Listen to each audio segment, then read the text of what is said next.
Hello friends, ये है राजस्थान प्रशासन से संबंधित बेहतरीन प्रश्न जो आगामी एग्जाम की दृष्टि से बहुत ही महत्वपूर्ण होने वाले हैं। तो वीडियो के अंत तक बने रहिए। चलिए शुरू करते हैं। आज का पहला प्रश्न है निम्न कथनों पर विचार कीजिए। कुछ कथन दिए हुए हैं। पहला कथन है लोकसभा में राजस्थान से कुल 25 सदस्य हैं। दूसरा है राजस्थान में विधान परिषद के कुल सदस्यों की संख्या 200 है। और तीसरा है लोकसभा में राजस्थान से अनुसूचित जाति की 4 सीटें व अनुसूचित जनजाति की 3 सीटें आरक्षित है। दिए गए कूटों के आधार पर उत्तर का चयन करना है। तो इसका जवाब हो जाएगा ऑप्शन नंबर 2, यानी कि ए और सी कथन सत्य है। यानी कि लोकसभा में राजस्थान से 25 सदस्य हैं तथा लोकसभा में राजस्थान में जितनी भी सीटें हैं उनमें से 4 सीटें अनुसूचित जाति तथा 3 सीटें अनुसूचित जनजाति के लिए आरक्षित है। अगला प्रश्न है किस लोकसभा चुनाव में राजस्थान की सदस्य संख्या 23 से बढ़ाकर 25 कर दी गई। तो ये छठे जो लोकसभा चुनाव हुए थे यानी कि षष्ठम, उनमें 23 से बढ़ाकर 25 कर दी गई थी। और ये चुनाव 1977 से 79 के मध्य हुए थे, यानी कि छठी लोकसभा का काल 1977 से 79 के बीच था। अगला प्रश्न 17वीं लोकसभा में राजस्थान से निर्वाचित महिला सदस्यों की संख्या कितनी है। तो 17वीं लोकसभा जो भी वर्तमान में चल रही है, जिसमें प्रधानमंत्री नरेंद्र मोदी हैं, उनमें राजस्थान से निर्वाचित महिला सदस्यों की संख्या 3 है। और ये 3 दौसा सीट से जसकौर मीणा, भरतपुर सीट से रंजिता कोहली और राजसमंद सीट से दिया कुमारी, ये 3 महिला सांसद है राजस्थान से। अगला प्रश्न है संविधान के अनुच्छेद 213 के अनुसार राज्यपाल का अध्यादेश जारी करने का अधिकार है। तो इसका जवाब हो जाएगा ऑप्शन नंबर 3, यानी कि यह शक्ति मंत्रिमंडल के परामर्श से प्रयुक्त की जा सकती है। ये स्वविवेकीय नहीं है, कार्यपालिका ही नहीं है और केंद्र के परामर्श से भी बिल्कुल नहीं है। यानी कि अध्यादेश जारी करने की शक्ति राज्यपाल मंत्रिमंडल के परामर्श से ही प्रयुक्त कर सकता है। अगला प्रश्न है राजस्थान के राज्यपाल में निम्न में से कौन सी शक्ति निहित नहीं है। तो विधानसभा को स्थगित करने की शक्ति निहित नहीं है। शेष जो 3 दिए हुए हैं, यानी कि विधानसभा की सत्रावसान की शक्ति इसमें है, विधानसभा को आहूत करने की शक्ति है राज्यपाल के पास, और विधानसभा का विघटन करने की शक्ति है राज्यपाल के पास। विधानसभा को स्थगित करने की शक्ति राज्यपाल के पास नहीं है। ऑप्शन नंबर 1 इसका आंसर हो जाएगा। अगला प्रश्न है नवीन प्रोटोकॉल के अंतर्गत अब राजस्थान के राज्यपाल को निम्नलिखित अभिवादन से संबोधित किया जाएगा। यानी कि राज्यपाल के संबोधन के लिए किस अभिवादन का प्रयोग किया जाता है नए प्रोटोकॉल के तहत। तो इसका जवाब हो जाएगा ऑप्शन नंबर 3, यानी कि हॉनरेबल अंग्रेजी में तथा माननीय राज्यपाल या राज्यपाल महोदय ये हिंदी में है। ये नया प्रोटोकॉल होगा राज्यपाल के संबोधन के लिए। अगला प्रश्न है राजस्थान के राज्यपाल के संबंध में निम्नलिखित कथनों पर विचार कीजिए। कुछ कथन दिए हुए हैं, इनमें से सही कूट का चयन करके जवाब देना है। तो कथन कुछ इस प्रकार है कि वह राजस्थान केंद्रीय विश्वविद्यालय के कुलाधिपति हैं, वह राज्य के किसी भी लाभ के पद को धारण कर सकते हैं, वह Indian red cross society Rajasthan राज्य शाखा के अध्यक्ष हैं, उन्हें संविधान के अंतर्गत कोई स्वविवेकीय शक्ति प्राप्त नहीं है। तो इसका सही जवाब हो जाएगा ऑप्शन नंबर 2, यानी कि केवल सी, यानी कि वह Indian red cross society Rajasthan राज्य शाखा के अध्यक्ष है। मात्र सी कथन ही सत्य है। शेष तीनों कथन गलत हो जाएंगे, क्योंकि वह केंद्रीय विश्वविद्यालय कुलाधिपति नहीं होते हैं और वह लाभ का पद भी धारण नहीं कर सकते हैं और स्वविवेकीय शक्तियाँ उन्हें प्राप्त होती है, इसलिए ये तीनों कथन गलत हो जाएंगे। अगला प्रश्न है राजस्थान में राज्य प्रशासन का विधि के अनुसार प्रमुख कौन होता है। तो इसका जवाब हो जाएगा ऑप्शन नंबर 1, यानी कि राज्य के राज्यपाल जो हैं वो विधि के अनुसार राज्य के प्रमुख होते हैं। अगला प्रश्न है भारतीय संविधान का कौन सा अनुच्छेद अनुबंध करता है या उपबंध करता है कि प्रत्येक राज्य के लिए एक राज्यपाल होगा। तो इसका जवाब हो जाएगा अनुच्छेद 153।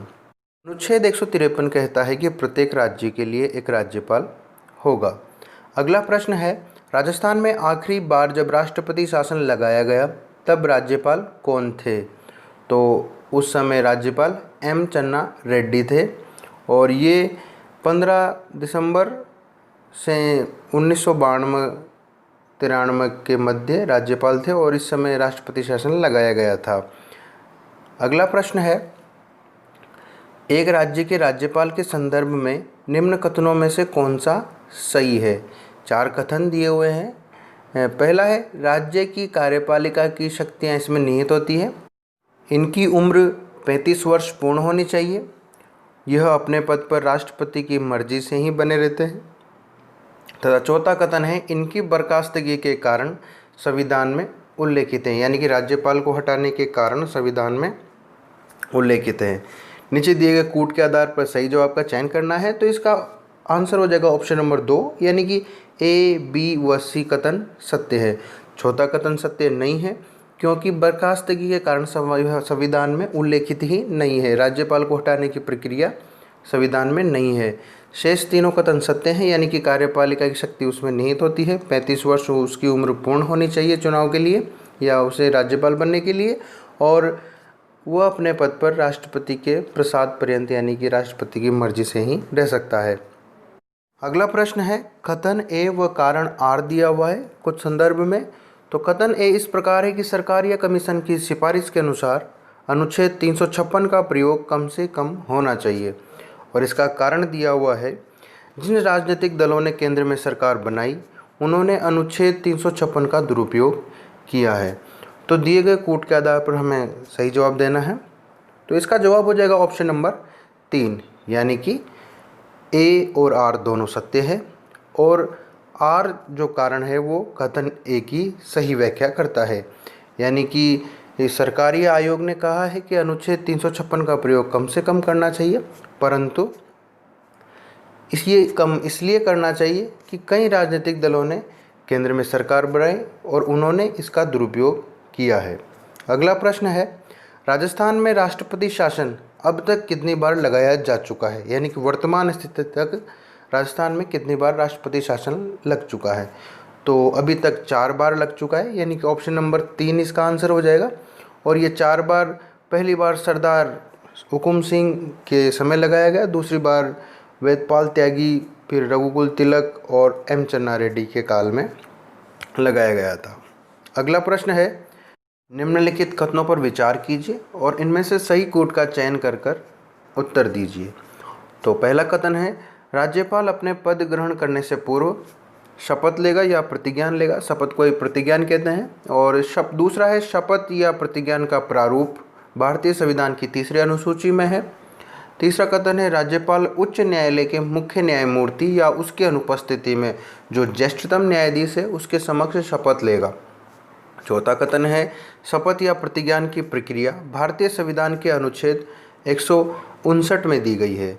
तो दिए गए कूटों के अनुसार उपरोक्त सभी इसका आंसर हो जाएगा, यानी कि चारों ही कथन सत्य है। शपथ लेगा और 3री अनुसूची में शपथ दी हुई होती है, साथ ही वो न्यायमूर्ति जो उच्च न्यायालय के न्यायमूर्ति होते हैं उसके समक्ष लेगा, या वो अनुपस्थित हैं तो ज्येष्ठतम न्यायाधीश के समक्ष शपथ लेगा। और ये जो प्रक्रिया है शपथ की वो अनुच्छेद 159 में दी गई है। अगला प्रश्न है, विधानमंडल द्वारा पारित विधेयक को भारत के राष्ट्रपति के द्वारा पुनः विचार के लिए राज्यपाल द्वारा आरक्षित करने की शक्ति के बारे में निम्नलिखित में से कौन सा कथन सत्य है, या इन कथनों पर विचार कीजिए। यानी कि प्रश्न ये कह रहा है कि यदि ये विधानमंडल द्वारा कोई विधेयक पारित कर दिया गया है और उसे राज्यपाल ने राष्ट्रपति के पास पुनः विचार के लिए भेज दिया गया है, तो इस संदर्भ में कुछ कथन दिए हुए हैं राज्यपाल की शक्ति के संदर्भ में। पहला है, यदि वह विधेयक राज्य नीति निर्देशक तत्वों के परोक्ष रूप से विरुद्ध हो। दूसरा है, यदि विधानमंडल द्वारा पारित विधेयक राष्ट्रीय महत्व का हो। तीसरा है, यदि यह उच्च न्यायालय की स्थिति को खतरे में डालता हो। और चौथा है, यदि विधेयक भारत के संविधान के अनुच्छेद 31(3) के तहत संपत्ति के अनिवार्य अधिग्रहण से संबंधित हो। तो इन कथनों के आधार पर सही कूट का चयन करना है, तो इसका जवाब हो जाएगा ऑप्शन नंबर 4, यानी कि उपरोक्त सभी कथन सत्य है। इन चारों कथनों के आधार पर राज्यपाल जो है वो विधेयक को पुनः विचार हेतु राष्ट्रपति के पास भेज सकता है। अगला प्रश्न है, भारत में राज्यों में संवैधानिक आपातकाल लगाने के लिए कौन सा अनुच्छेद है? तो ऑप्शन नंबर 2 इसका आंसर हो जाएगा, यानी कि अनुच्छेद 356 संवैधानिक आपातकाल लगाने का अनुच्छेद है, यानी कि प्रावधान करता है राज्यों में। अगला प्रश्न है, राज्यपाल की नियुक्ति कौन करता है? तो इसका जवाब हो जाएगा ऑप्शन नंबर 1, यानी कि राष्ट्रपति द्वारा राज्यपाल की नियुक्ति की जाती है और ये अनुच्छेद 155 के द्वारा की जाती है। अगला प्रश्न है, संविधान के अनुच्छेद 156 में उपबंध है कि राज्यपाल अपने पद ग्रहण की तारीख से 5 वर्ष की अवधि तक पद धारण करेगा। इससे निम्नलिखित में से कौन सा निष्कर्ष निकाला जा सकता है? तो इस निष्कर्ष से संबंधित 2 कथन दिए हुए हैं। पहला है, किसी राज्यपाल को उसकी पदावधि पूरी होने से पूर्व पद से नहीं हटाया जा सकता। दूसरा है, कोई राज्यपाल 5 वर्ष की अवधि के बाद अपने पद पर बना नहीं रह सकता। तो दिए गए कोटों में इसका सही जवाब हो जाएगा ऑप्शन नंबर 4, यानी कि दोनों ही कथन सत्य नहीं है, क्योंकि राज्यपाल को पद से पूर्व पदावधि से पूर्व हटाया जा सकता है, क्योंकि ये राष्ट्रपति के प्रसाद पर्यंत ही पद पर रहता है। अगला प्रश्न है, सूची 1 को सूची 2 से सुमेलित करना है। एक तरफ संविधान के अनुच्छेद दिए हुए हैं, दूसरी तरफ उससे संबंधित प्रावधान दिए हुए हैं। तो इसका आंसर हो जाएगा ऑप्शन नंबर ए का 1 के साथ, बी का 2 के साथ, सी का 3 के साथ, डी का 4 के साथ। यानी कि अनुच्छेद 54 जो है वो भारत के राष्ट्रपति के निर्वाचन से संबंधित है।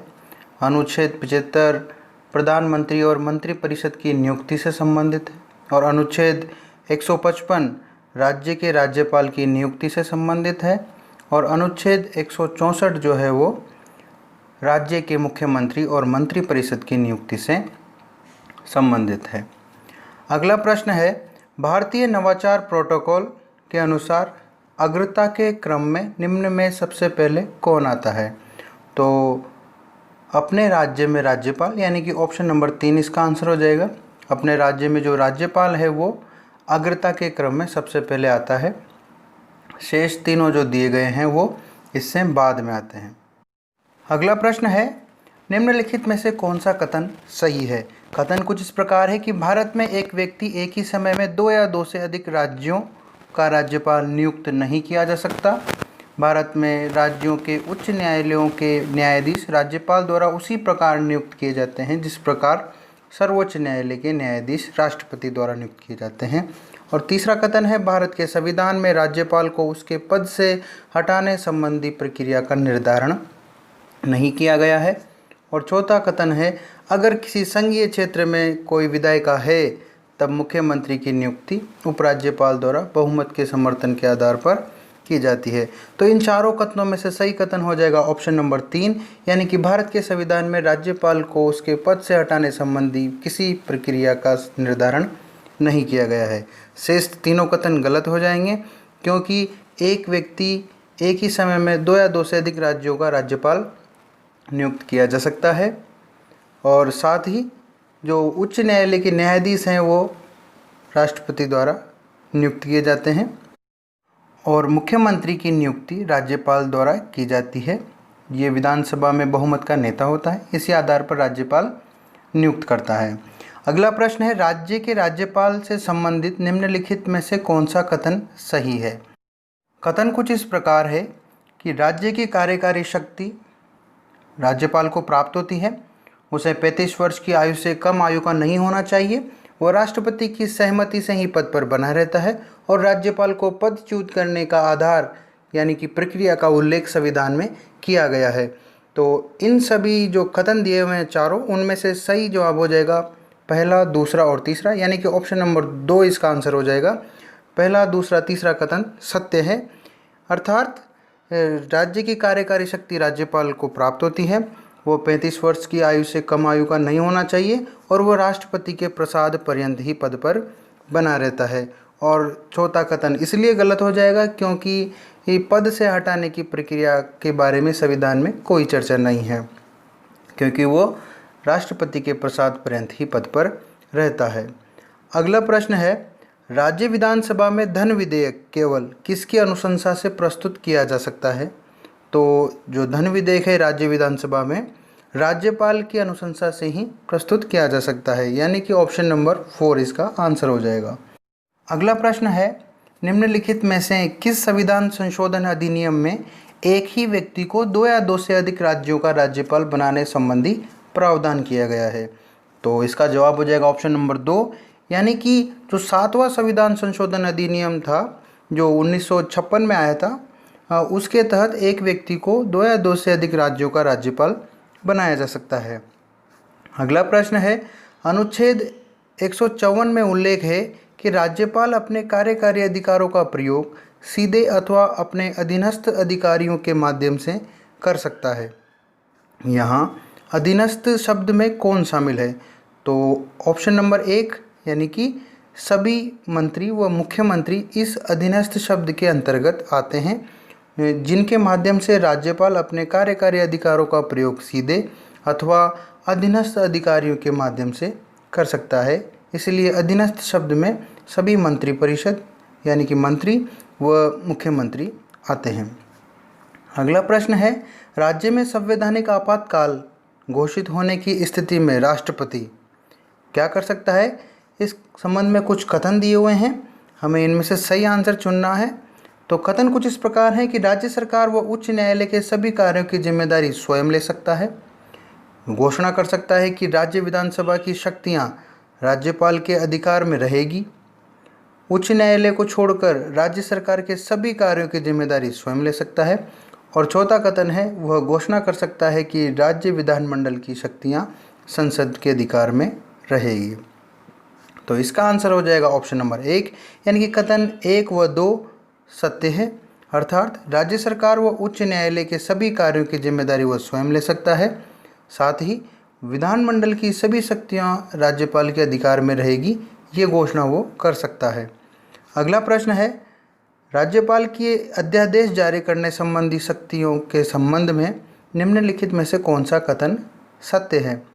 तो इसका जवाब हो जाएगा ऑप्शन नंबर 3, यानी कि पहला, दूसरा व तीसरा कथन सत्य है। अब ये 3 कथन कौन से देख लेते हैं। तो इन शक्तियों का उल्लेख अनुच्छेद 213 में है, यानी कि अध्यादेश जारी करने संबंधी शक्तियाँ अनुच्छेद 213 में दी गई है। दूसरा कथन है, राज्यपाल राष्ट्रपति या मंत्रिपरिषद की सलाह से अध्यादेश जारी कर सकता है। और तीसरा कथन है, यह राज्य विधानसभा की विधायी शक्तियों के साथ संयोजित है। तो ये तीनों कथन सत्य हो जाएंगे। चौथा और पांचवा कथन असत्य है, क्योंकि अध्यादेश जारी करता है तो उसे वापस लिया जा सकता है, साथ ही विधानसभा के सत्र अवसान के समय ही नहीं बल्कि किसी भी समय जारी कर सकता है। अगला प्रश्न है, सूची 1 को सूची 2 से सुमेलित कीजिए। यहाँ पर एक तरफ कुछ पद दिए हुए हैं और दूसरी तरफ उनसे संबंधित अनुच्छेद दिए हुए हैं। तो इसका जवाब हो जाएगा ऑप्शन नंबर ए का 3 के साथ, बी का 4 के साथ, सी का 1 के साथ और डी का 2 के साथ, यानी कि राज्यपाल से संबंधित अनुच्छेद 155 और मंत्रिपरिषद से संबंधित अनुच्छेद 163 और मंत्रिपरिषद के कार्य से संबंधित अनुच्छेद 167, साथ ही विधान परिषद से संबंधित अनुच्छेद 169 हो जाएगा। अगला प्रश्न है, यह भी सुमेलित करना है, सूची 1 को सूची 2 से सुमेलित करना है। एक तरफ अनुच्छेद है, दूसरी तरफ उनसे संबंधित प्रावधान है। तो इसका जवाब हो जाएगा ऑप्शन नंबर ए का 2 के साथ, बी का 1 के साथ और सी का 4 के साथ और डी का 3 के साथ, यानी कि अनुच्छेद 156 राज्यपाल के कार्यकाल को निर्धारित करता है। अनुच्छेद 154 जो है वो राज्यपाल का कार्यकारी अधिकारी है, यानी कि राज्यपाल राज्य का कार्यकारी अधिकारी है ऐसा कहता है। और अनुच्छेद 153 जो है वो प्रत्येक राज्य में एक राज्यपाल होगा ऐसा बताता है। और अनुच्छेद 155 बताता है कि राज्यपाल की नियुक्ति किस प्रकार की जाएगी, यानी कि ऑप्शन नंबर ए का 2 के साथ, बी का 1 के साथ, सी का 4 के साथ और डी का 3 के साथ। अगला प्रश्न है, निम्नलिखित में से किसकी नियुक्ति राज्यपाल द्वारा नहीं की जाती है? तो राज्य पुलिस महानिदेशक की नियुक्ति राज्यपाल द्वारा नहीं की जाती, यानी कि ऑप्शन नंबर 3 इसका आंसर हो जाएगा।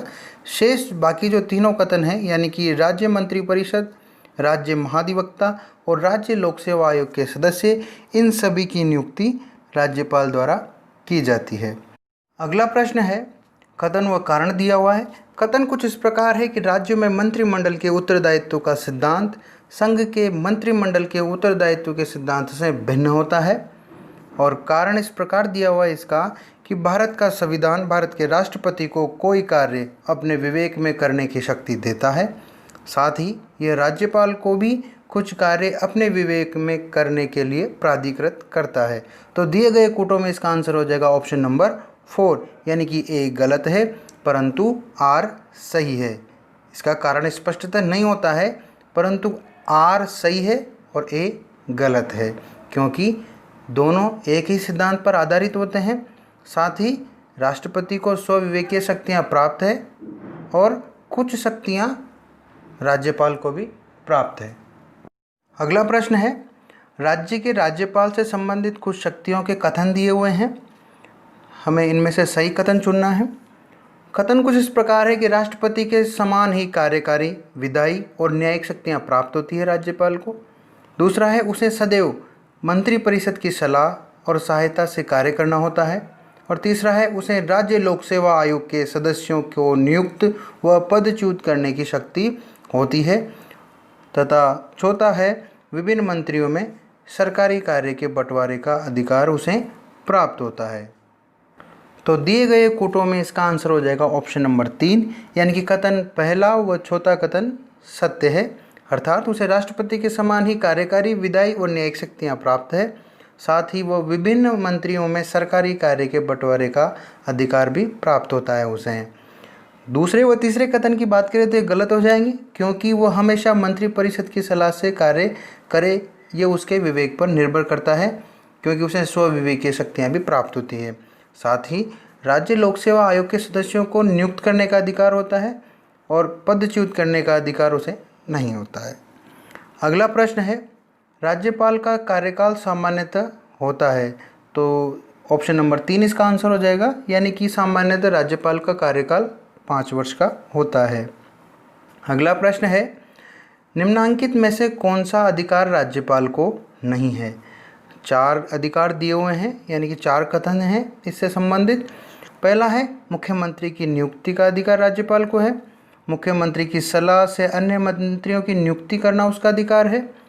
तीसरा है, राज्य की कार्यपालिका की शक्ति सीमा में किसी भी दोष सिद्ध व्यक्ति के दंड को वह क्षमा करना उसका अधिकार है। और चौथा है, उच्च न्यायालय के न्यायाधीशों की नियुक्ति का उसका अधिकार है। तो इसका आंसर हो जाएगा ऑप्शन नंबर 4, यानी कि उच्च न्यायालय के न्यायाधीशों को वह नियुक्त नहीं कर सकता है। शेष जो 3 हैं, यानी कि पहला, दूसरा व तीसरा कथन, ये राज्यपाल के अधिकार के अंतर्गत आते हैं। अगला प्रश्न है, राज्यपाल पद हेतु न्यूनतम आयु सीमा कितनी है? तो 35 वर्ष राज्यपाल हेतु न्यूनतम आयु सीमा निर्धारित है। अगला प्रश्न है, राज्य महाधिवक्ता व राज्य लोक सेवा आयोग के अध्यक्ष एवं सदस्यों की नियुक्ति कौन करता है? तो इसका आंसर हो जाएगा ऑप्शन नंबर 2, यानी कि राज्यपाल, राज्य महाधिवक्ता राज्य लोक सेवा आयोग के अध्यक्ष एवं सदस्यों की नियुक्ति करता है।